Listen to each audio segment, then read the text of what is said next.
I apologize for the lengthy absence, but I was away on business I would rather not recount in detail right now. But still, as my last unfortunate adventure has taught me, time is of the essence.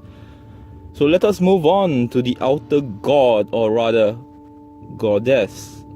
Although our reference to gender is rather a thing of human construction than how I foresee the outer gods describe themselves. She is Shub Niggurath, also known as the Black Goat in the Woods with 1,000 young, and Lord of the Woods. Names which I feel totally understate the immensity of her being. Her form is said to be that similar to an enormous cloudy mass in which black tentacles, slime dripping mouths, and short, withering goat legs sprout from. Now sadly, that is not the most maddening of it all, as on top of that, it is said creatures would continually come forth from within her, and if they do not get far enough from her, are consumed once again by her form. Pleasant, isn't it? Temperament-wise, she too, like Azathoth and Yog-Sothoth, is amoral to human existence and has little interest in our existence, or lack of it. Her residence is one of speculation and is said to either be in the cosmic realm on the planet of Yadif, where she and her dhoul servitors live below the surface, or she may live in the court of terrible Azathoth. It is also possible she lives in another dimension, but really, who could stop her from living where she wants to? And it would not be unfathomable that she moves about. You will note from the last recording she is the spouse, or rather mate, of Yog-Sothoth, and although in my past research I had thought she was the mother of Hastur, new information has me thinking that she actually might be a mate of his.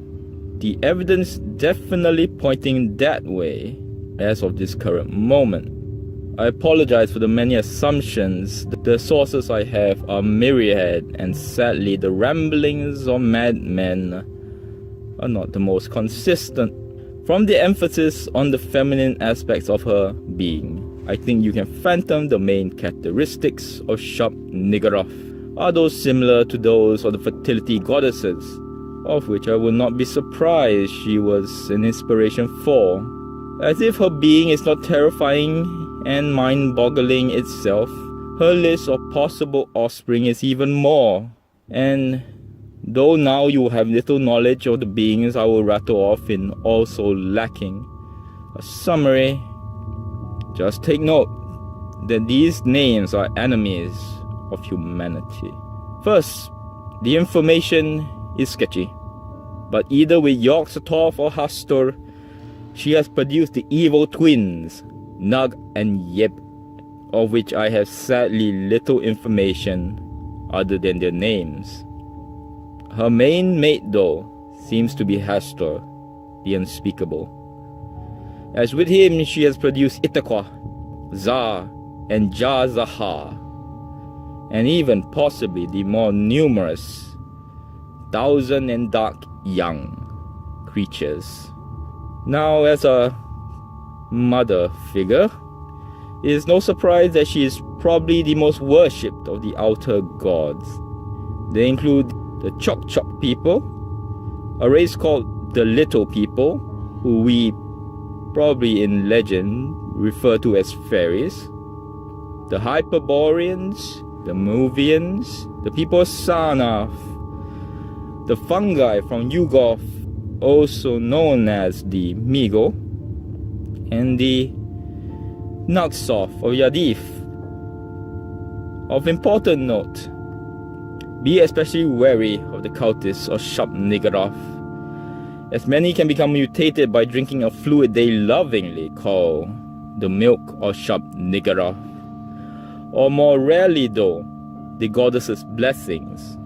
Those blessed into mutation, these crimes against existence are called Gofun Hupagd Shub Niggurath, an immortal satyr-like being birthed by a special ceremony in which a being called the Black Goat of the Woods swallows an initiate and then regurgitates the cultist as a transformed monstrosity.